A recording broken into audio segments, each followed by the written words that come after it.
I mean, you have to give it to Bernie. I mean, Bernie and Pete Buttigieg are not that far apart on what they believe in, but Bernie looks like an old commie, which is what he is, and he's talking about what they're all talking about, really. I mean, let's just play this one Bernie clip before I move on to this, my final point about this. Cut 2.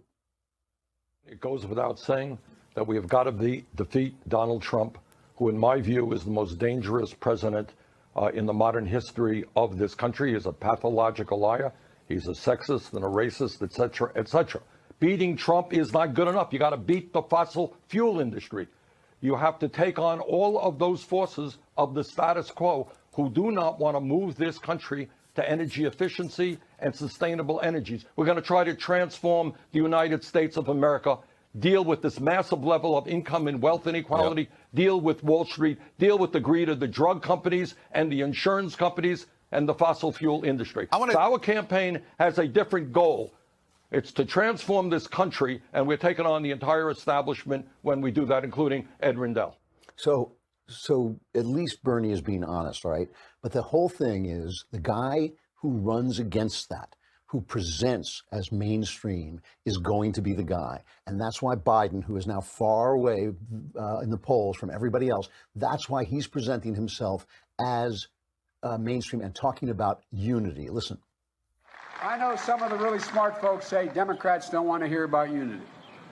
They say Democrats are so angry that the angrier a candidate can be, the better chance he or she has to win the Democratic nomination. Well, I don't believe it. I really don't.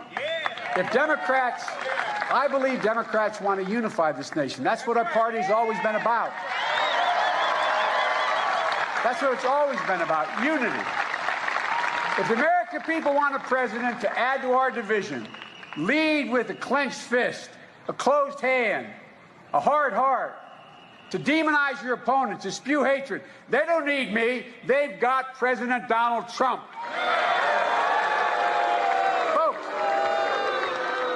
To know for our country, Democrats, Republicans, and Independents, a different path. Not back to a path that never was, but to a future that fulfills our true potential as a country. So obviously America wasn't great and all this stuff, and he doesn't want to divide people. That's what Donald Trump does. I'm not sure how that doesn't divide people, but all right.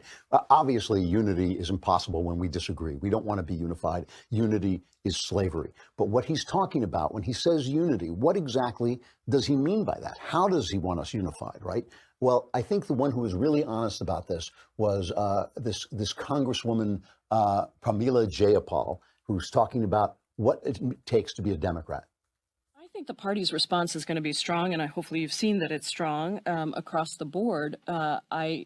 Personally, I do think that there should be a set of core democratic ideals that we all agree to, and that you can't say you're a Democrat if you're against immigrants, if you're against abortion, if you're against gay marriage and LGBTQ rights. I'm not sure what it means to be a Democrat if all of those things are true. Those are pretty interesting. I mean, obviously, nobody in America, there's not anybody in America who's against immigration. We're against illegal immigration, and we're against unfettered immigration. Everybody is against that, I think. Gay rights, that became a core democratic ideal in a big hurry.